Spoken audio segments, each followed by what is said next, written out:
Welcome to this Zentangle Quickie. My name is Heather Hartwick Gladden. I'm a Certified Zentangle Teacher. And today we're going to take a look at the tangle Qurtuba from CZT Aida Rico. And I hope I pronounced that at least close.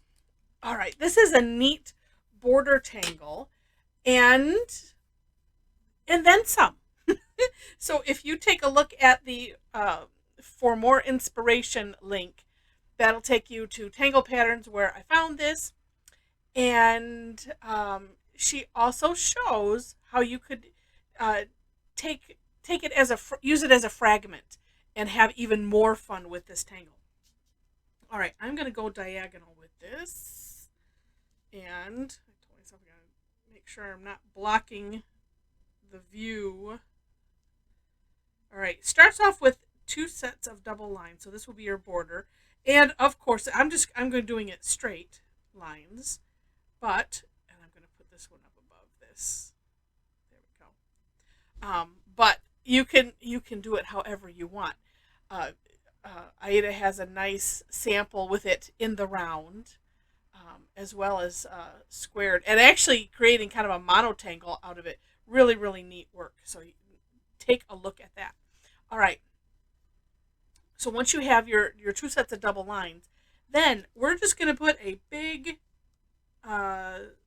wavy line down the center. And because I started it on an angle, you know what? I'm going to start it right here, and then I'll make up the rest as I go. I won't have too much room. Let's see if I can continue this as if.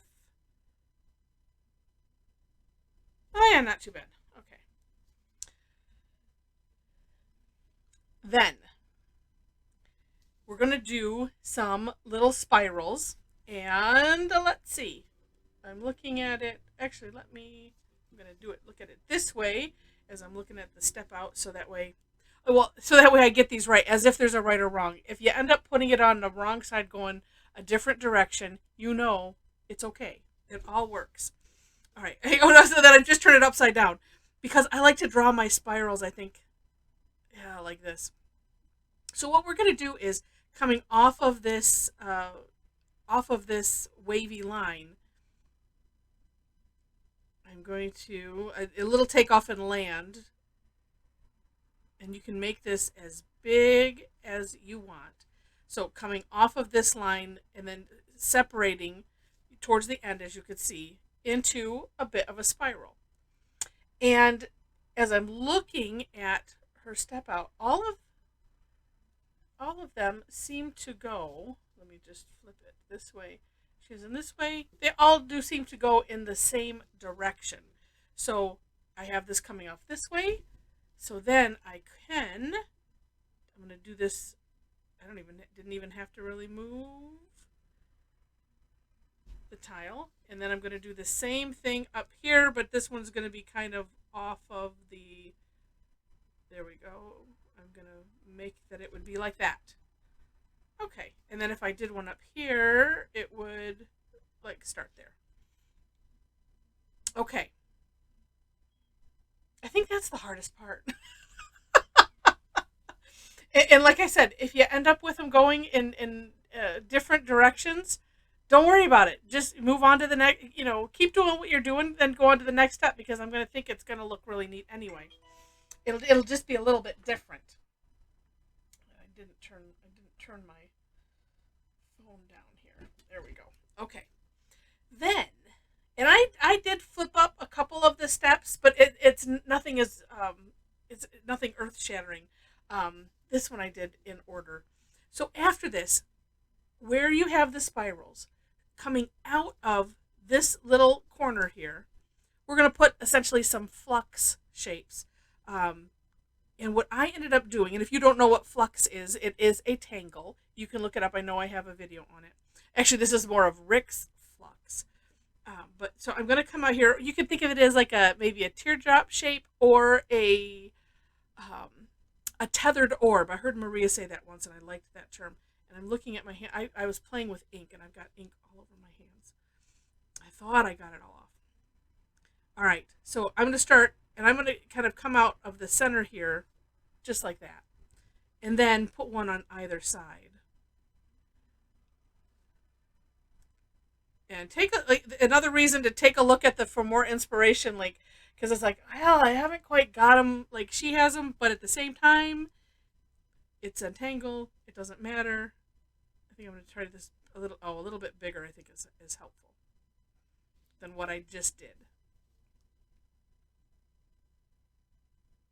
Yeah, like that. Okay, bigger is better. Yes.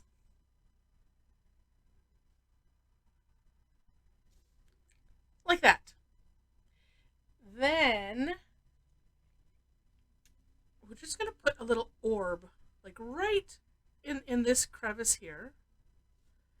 And, all of these things, we all end up putting our own take because, we all, like, our handwriting is different. We all probably learned how to write similarly, but yet we all end up with different handwriting, right? It's our signature, and it's really really neat. And then too, you could have a lot of fun with it. Maybe making the spiral a little bit bigger, or these bigger. Completely up to you. Let's see. Then we're gonna do some rounding. And actually, I couldn't tell what this was until the end, so I kind of skipped this step. But Aida has in here putting a line, in the flux. I'd put it towards the end because I was looking at it as decorating. So that was my philosophy. So Aida, if you end up watching this, I hope you don't mind. All right. So rounding is this. So we're just kind of rounding off this big corner and filling it in. And we're doing it right here. Oh, and there was a step that I skipped in this because we didn't need to do it because it's taken, and then we'll fill in down here because it's because we're filling in a section and we don't need to do rounding there if we're filling it in entirely. Another advantage to doing these bigger, it's really hard to get that rounding in there when they're tiny like this. Okay. And rounding just has such a neat effect. It's one of those that, I need to make a sticky and put it on my Tangle stuff. Remember to do rounding, and perfing is another one that looks like perforation, with little dots. And it always looks so neat, and there are several that I just don't think about until I see somebody else do it. I'm like, oh, that's awesome. Yes. I need to do more of that one. Okay, so once you have your rounding, around these flux shapes and the orb, and I am going to just neaten this edge up. Oh, look at how that, I don't know if you could see that or not, but because I have like a lot of little ends, so you can redefine by just going over it very carefully with your pen, and it just tidies it up all nice. Okay. Then so she had us doing rounding in this section, but then a couple steps after that, it was all filled in. So we're just going to go with the all filled in. Let's see if it'll behave good. Sort of. So I have the paper I use my step outs that I do my step outs on. I print off the grid on with my laser printer, and we had recently gotten this new printer, and it does something to either it's a reaction with the paper and the heat, or just the way they're doing it, but it like leaves a film or something and clogs up my pen. So I'm constantly here's a tip. This is a paper towel that I folded up so that way then I can just refold it when it gets a little too used, and I will just spin the tip in that, and it unclogs it pretty well. So, but it's just the weirdest thing. So it's one of those where I can't tell if I didn't do my diligence with this pen, or is it just truly about out of ink. You can't see, so it's hard to tell. All right, and this little bit right here, and I've got this little bit over here, and there we go. So as you see, if you're going to fill this section in, and maybe you don't want to, then you could do the rounding, of course, if you wanted to, but that's the way she had it designed. And then I put this at the last just because, and that is to do a nice little line coming up. You could do a line dot. I'm just going to do a line because I think it looks nice and classy. And just kind of up the center. And what's nice about, what I love about the line, and the line dot dot more specifically, but it just finishes it off so brilliantly. And if you have something that you don't like the shape of, you just kind of add a little bit of curve with the line, and it rescues so many things. Someday I'm going to just do a little something on the power of the line dot dot, because it's, I don't know, it's one of those things that when I first experienced it, I'm like, oh my gosh, this is the most amazing thing ever, and it has stuck.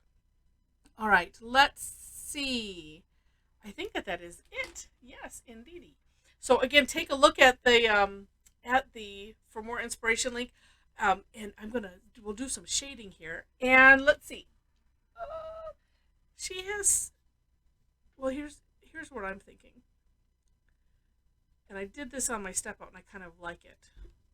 So I'm just going on one side, so kind of up at the top, and then down one side, starting at the spiral and going down, and we'll do that over here too.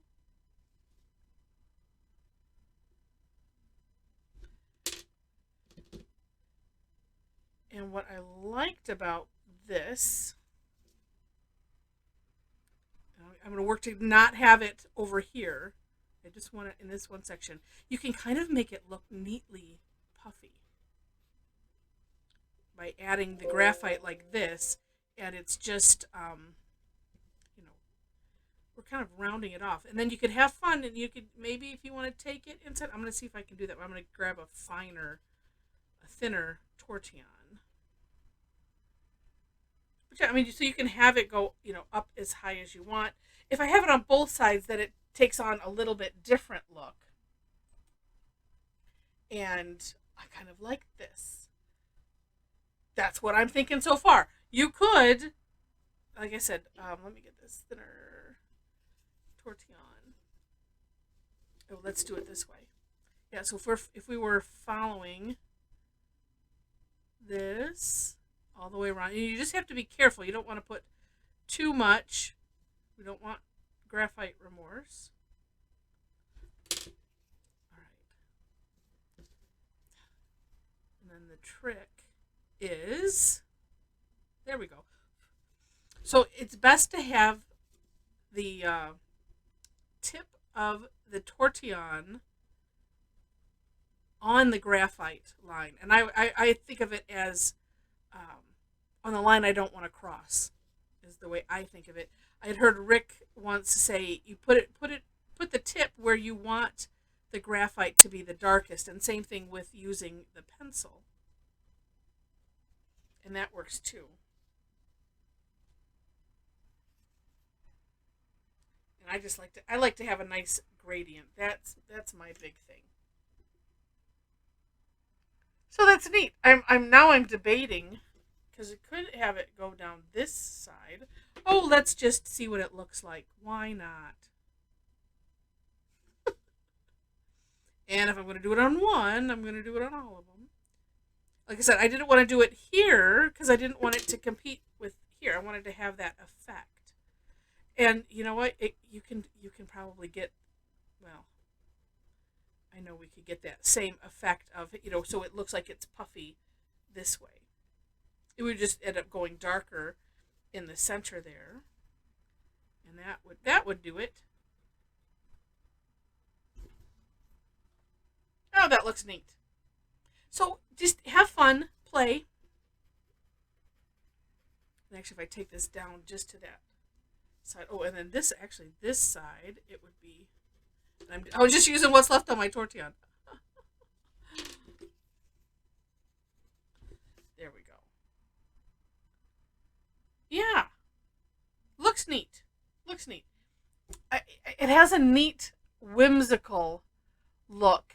Well, at least mine does, because, but I see how it can also look very elegant, depending on how you end up doing it. So, yeah, really cool. All right, if you enjoyed this, and I hope you did, would love to have you click like. Feel free to share it, leave comments, and if you liked it enough to see more, would love to have you be a subscriber to the channel.